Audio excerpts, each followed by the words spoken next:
Ja tervetuloa Tyrnävä Showhun, tänne Tyrnävä Shown datsalle.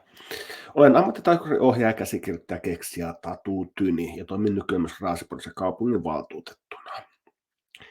Ja nyt aukaistaan sitten erittäin tärkeä asia, eli Tucker Carlsonin Vladimir Putinin haastattelu, joka oli reilu 2 tuntia. Ja se piti niin paljon asiaa, niin parempi, että se jaetaan osiksi.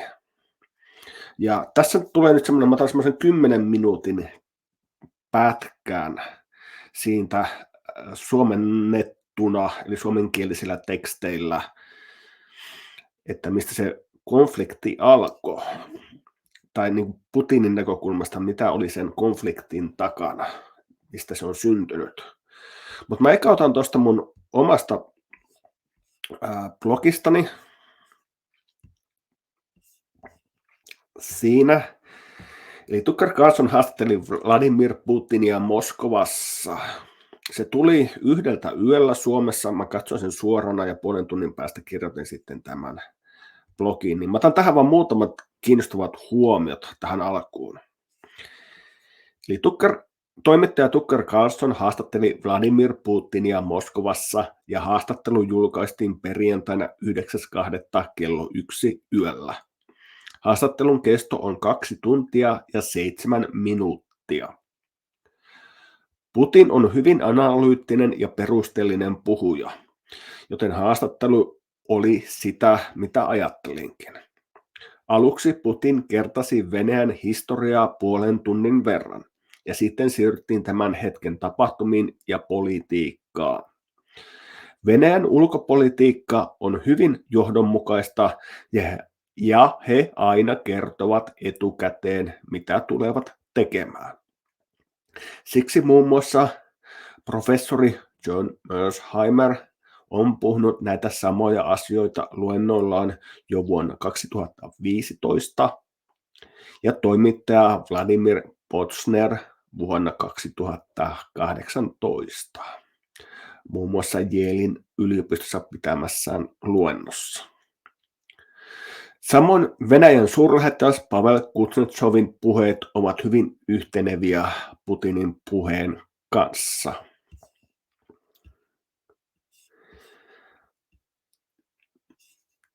Noin. Eli Venäjän ulkopolitiikka ja sisäpolitiikka on hyvin johdonmukaista. Siksi he ovat pystyneet nousemaan siitä slummitilasta, missä he olivat 1990-luvulla. Kehitys on huima, mitä siellä on ihmisten arkielämään tapahtunut. Se on aivan eri asia kuin ateistinen Neuvostoliitto. Nykyään se on ortodoksikristillinen Venäjä. Mutta mennään nyt katsoa sitten tätä Putinin puhetta, ja tämä on semmoinen 10 minuuttia tulee tätä. Mä katson, että mä otan tänne ehkä pieniä taukoja väliin. Että aukaisen, mutta ja mä oon tässä vähän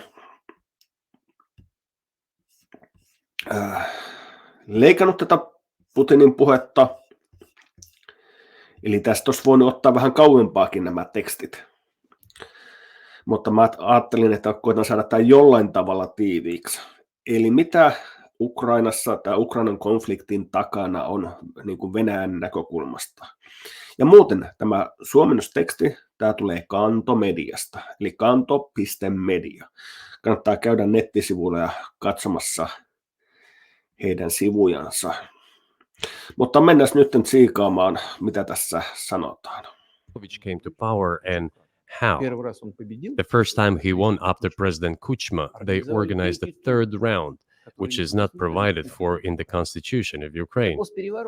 This is a coup d'etat. Just imagine someone in the United States wouldn't like the outcome. In 2014? Before that. No, this was before that. After President Kuchma, Viktor Yanukovych won the election. Eli kiinnittäkää huomiota, vallankaappaus. Ja nyt puhutaan jo vallankaappauksesta, joka oli ennen 2014, niin sanotun sateenkaarivallankumouksen aikoihin. However, his opponents did not recognize that victory. The US supported the opposition, and the third round was scheduled. What is this? This is a coup. The US supported it, and the winner of the third round came to power. Imagine if in the US something was not to someone's liking, and the third round of election, which the US Constitution does not provide for, was organized. Muistanko nyt oikein tästä ulkomuistista, niin eikö Eestissä, Virossa ole tämmöinen tapahtunut, että jotka oli aikoinaan toisella kierroksella, niin sitten tulikin kolmas kierros ja ihan ulkopuolelta tuli sinne presidentti. Näin vähän muistelen. Korjatkaa tonne keskusteluun, jos olen väärässä. Tämä tuli ulkomuistista. Nonetheless, it was done in Ukraine. Okay, Viktor Yushchenko, who was considered a pro-Western politician, came to power. Fine, we have built relations with him as well. He came to Moscow with visits. We visited Kiev. I visited too. We met in an informal setting. If he's pro-Western, so be it. It's fine. Let people do their job. The situation should have developed inside the independent Ukraine itself. As a result of Kuchma's leadership, things got worse and Viktor Yanukovych came to power after all. Maybe he wasn't the best president and politician. I don't know. I don't want to give assessments. However, the issue of the association with the EU came up. We have always been lenient to this. Suit yourself. But when we read through the Treaty of Association, it turned out to be a problem for us, since we had a free trade zone and open customs borders with Ukraine, which under this association had to open its borders for Europe, which would have led to flooding of our market. We said, no, this is not going to work. We shall close our borders with Ukraine then. The customs borders, that is. Yanukovych started to calculate how much Ukraine was going to gain, how much to lose, and said to his European partners, I need more time to think before signing. Huomatkaa, tässä on hyvin oleellinen pointti. Ukrainan ja Venäjän ja Euroopan ja Yhdysvaltojen välisissä suhteissa. The moment he said that, the opposition began to take destructive steps which were supported by the West. It all came down to Maidan and a coup in Ukraine. So he did more trade with Russia than with the EU. Ukraine did. Of course. It's not even the matter of trade volume, although for the most part it is. It is the matter of cooperation ties, which the entire Ukrainian economy was based on. The cooperation ties between the enterprises were very close since the times of the Soviet Union. One enterprise there used to produce components to be assembled both in Russia and Ukraine and vice versa. They used to be very close ties. A coup d'etat was committed, although I shall not delve into details now, as I find doing it inappropriate, the US told us. Calm Yanukovych down, and we will calm the opposition. Let the situation unfold in the scenario of a political settlement. We said, all right, agreed, let's do it this way. As the Americans requested, Yanukovych did use neither the armed forces nor the police, yet the armed opposition committed a coup in Kiev. What is that supposed to mean? Who do you think? Eli tässä on hyvin oleellisia pointteja, mitä Putin kertoo. You are. I wanted to ask the then US leadership. With the backing of whom? With the backing of CIA, of course. Eli siinä se tulee CIA:n tuella.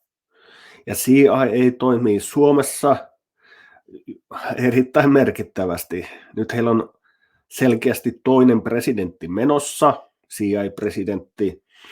Ja SDP:tä, Otava on kirjoittanut siitä kirjan, tai julkaissut kirjan, se oli vuodesta 1948 tai 9, niin CIA rahoitti SDP:tä, jotta kommunistit eivät olisi päässeet isosti valtaan. Eli CIA vaikuttaa ympäri maailmaa merkittävästi. The organization you wanted to join back in the day, as I understand. We should thank God they didn't let you in, although it is a serious organization. I understand. My former vis-a-vis in the sense that I served in the first main directorate, Soviet Union's intelligence service. They have always been our opponents. A job is a job. Technically, they did everything right. They achieved their goal of changing the government. However, from political standpoint, it was a colossal mistake. Surely it was political leadership's miscalculation. They should have seen what it would evolve into. So, in 2008, the doors of NATO were opened for Ukraine. In 2014, there was a coup. They started persecuting those who did not accept the coup, and it was indeed a coup. They created a threat to Crimea, which we had to take under our protection. They launched a war in Donbass in 2014 with the use of aircraft and artillery against civilians. This is when it all started. There's a video of aircraft attacking Donetsk from above. Eli tuossa on aika oleellista juttua. Eli MV-lehdessä on myös paljon videota tuosta, miten Donetskissa 2014 niin siviilejä alettiin pommittaa. Eli tavallaan, jos tätä käännettäisiin Suomen olosuhteisiin, niin 1918 tammikuun lopussa punaiset alkoi tappaa kulakkeja Suomessa, eli ihmisiä, jotka työllisti muita ihmisiä. Niin he alkoivat tappaa heitä järjestelmällisesti, jolloin on selvä, että valkoiset vastaavat siihen. Ja sitten lopulta tuli huhtikuussa 1918 10 000 saksalaista, ja se sota saatiin loppuun. Ja huomatkaa, SDP sai aseistuksensa ja rahoituksensa bolshevikki Venäjältä ja sitten kansainväliseltä klikiltä, joka oli synnyttänyt tämän vallanvaihdon Venäjällä. Niin tämä on hyvin samantyyppistä, mitä Ukrainassa tapahtui 2014. They launched a large-scale military operation, then another one. When they failed, they started to prepare the next one. All this against the background of military development of this territory and opening of NATO's doors. How could we not express concern over what was happening? From our side, this would have been a culpable negligence. That's what it would have been. It's just that the US political leadership pushed us to the line we could not cross, because doing so could have ruined Russia itself. Besides, we could not leave our brothers in faith, in fact, a part of Russian people, in the face of this war machine. Eli tässäkin on hyvin oleellisia pointteja, mitä Putin sanoo. Eli Venäjä kokee todellakin, että heidän olemassaolonsa on uhattuna. But that was 8 years before the current conflict started. So what was the trigger for you? What was the moment where you decided you had to do this? Спровоцировал конфликт изначально. Initially, it was the coup in Ukraine that provoked the conflict. By the way, back then the representatives of 3 European countries, Germany, Poland, and France, arrived. They were the guarantors of the signed agreement between the government of Yanukovych and the opposition. They signed it as guarantors. Despite that, the opposition committed a coup, and all these countries pretended that they didn't remember that they were guarantors of the peaceful settlement. They just threw it in the stove right away, and nobody recalls that. I don't know if the US know anything about the agreement between the opposition and the authorities, and its three guarantors who, instead of bringing this whole situation back in the political field, supported the coup. Although it was meaningless, believe me, because President Yanukovych agreed to all conditions. He was ready to hold an early election, which he had no chance of winning, frankly speaking. Everyone knew that. Then why the coup? Why?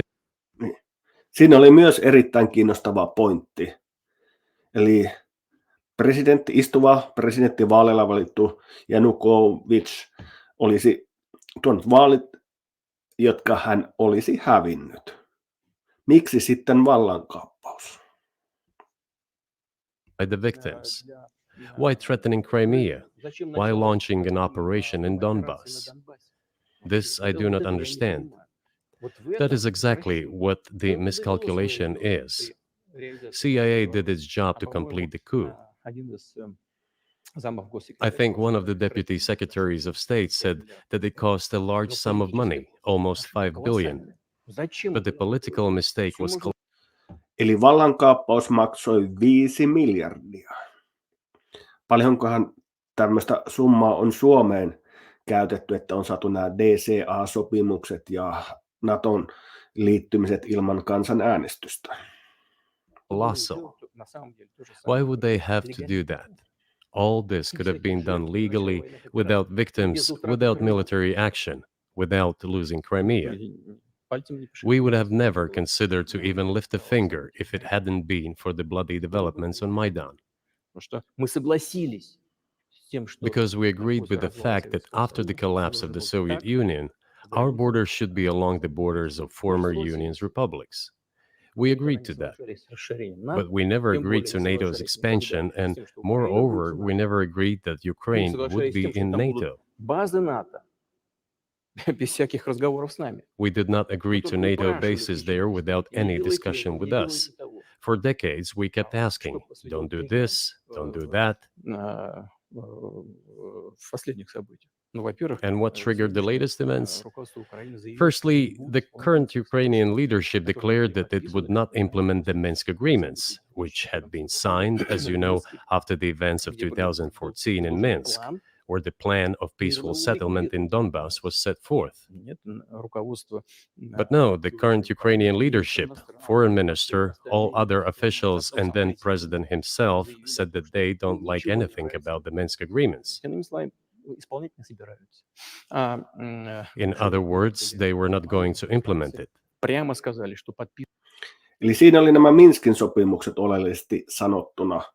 Ja muun muassa Angela Merkel on jälkeenpäin sanonut, että niitä ei ole aikomuskaan noudattaa. Niillä vain haettiin aikaa, että Ukraina voidaan aseistaa proksisotaan. A year or a year and a half ago, former leaders of Germany and France said openly to the whole world that they indeed signed the Minsk agreements, but they never intended to implement them. They simply led us by the nose. Was there anyone for you to talk to? Did you call a U.S. President, Secretary of State, and say, if you keep militarizing Ukraine with NATO forces, we're going to act?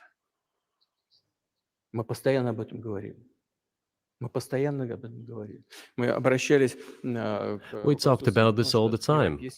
We addressed the United States and European countries' leadership to stop these developments immediately, to implement the Minsk agreements. Frankly speaking, I didn't know how we were going to do this, but I was ready to implement them. These agreements were complicated for Ukraine. They included lots of elements of those Donbass territories' independence. That's true. However, I was absolutely confident, and I'm saying this to you now. I honestly believe that if we managed to convince the residents of Donbass, and we had to work hard to convince them to return to the Ukrainian statehood, then gradually the wounds would start to heal.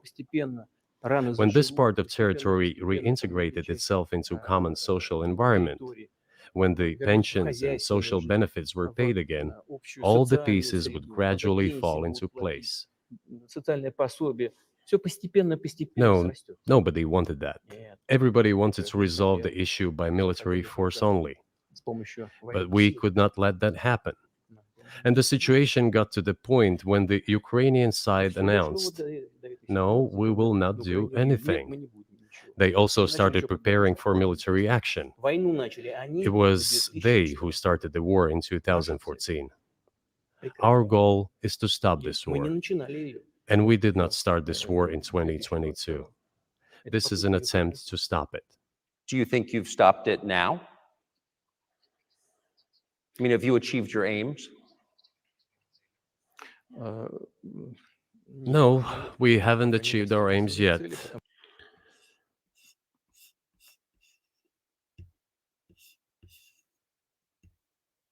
Noin.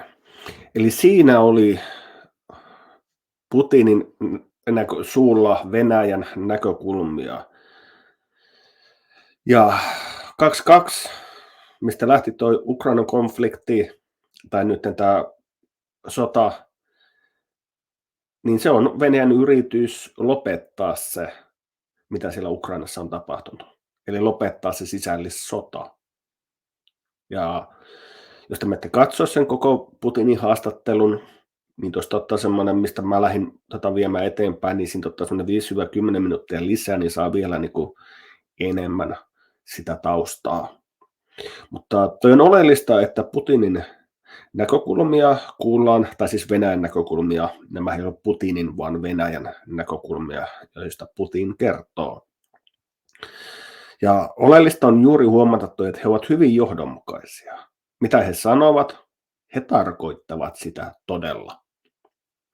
Ja nämä on aina, toi koko 2 tuntia, niin se on tietysti aika heavy juttu katsoa, niin siksi mä oon nyt päättänyt sille, että mä teen tämmöisen pilkottuja jaksoja, missä analysoin niitä lyhyitä pätkiä. Ja tässä tarkoitan, tämä ei ole tietenkään koko totuus, vaan tämä on Venäjän näkökulma. Ja koska Suomessa ja lännessä on niin kova sensuuri, niin siksi he eivät näytä näitä haastatteluja. He näyttävät siitä vääristeltyjä juttuja, jotta he voivat väittää Venäjän olevan jotain muuta kuin Venäjä on. Ja nyt, koska Ukrainassa lännellä menee heikosti, ja koska tämä Tucker Carlsonin Putinin haastattelu on aukaissut ihmisille paljon silmiä, niin nyt ollaan taas saatu uudenlaista propaganda-juttua aikaan, eli tämän Navalnyin kautta. Tietämättä, mitä hänen kuolemassaan on takana tai muuta, niitä tullaan aukaisemaan sitten jonkun ajan päästä, kun ne ruumiinavausjutut tulee. Mutta sanotaan, että tämä tuli taas hyvään tilanteeseen, vähän samanlaiseen, mihin tuli Butsan verilöyly, tai se, mistä esimerkiksi Venäjän suurlähettiläs Pavel Kuznetsov on sanonut sen olevan ihan muuta, että se on ukrainalaisten tekemää tai tapahtuuko se millä tavalla. Ja tästä on myös Putinkin puhunut. Mutta tässä olisi nyt varmaan tarpeeksi tällä kertaa, niin otetaan sitten uutta tuon Putin haastattelun aukaisua jonkin ajan päästä. No niin, morjentes täältä Tyrnävä Show'n Datsalta.